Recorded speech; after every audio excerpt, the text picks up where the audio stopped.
Hey everybody. I read this psychology case study where there was this man who was working in a construction building, and he was wearing boots up till his knee to protection. All of the construction workers were supposed to wear that. All they were supposed to wear helmets in order to be safe from any mess happening. All of a sudden, a rod from higher distance came up and crossed his leg and the boot.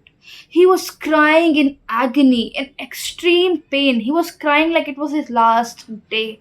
Everybody got scared till death. He was crying as anything in the world. He was so much in pain, terribly in pain, in a miserable situation. He wasn't able to move his feet. He was so much in pain that he couldn't sit, he couldn't stand. All he was doing was stand in the same position he was before the rod fell down. Suddenly, after some time, after so many efforts, he was to be taken to the hospital.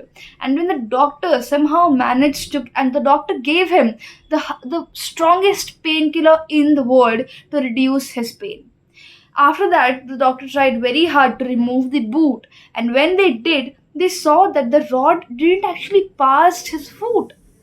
It only passed the boot and the shoes he was wearing.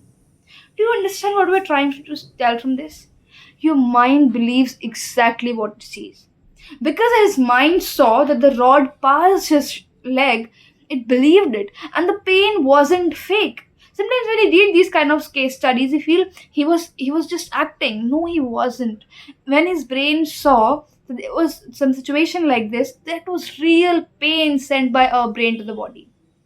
You see, brain always trusts what it sees, always trusts what you tell it that is reality, not what your body is feeling.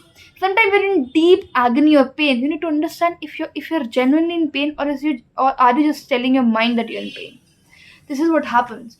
Can you imagine the power your brain holds? What if you turn this power in something good? What if you utilize this power in something better, in affirmations, and make it work? For this experiment, all I wanted to tell you was that if you use your power of just looking around, manifesting, believing, because his mind believed that that happened, it somehow created the real pain.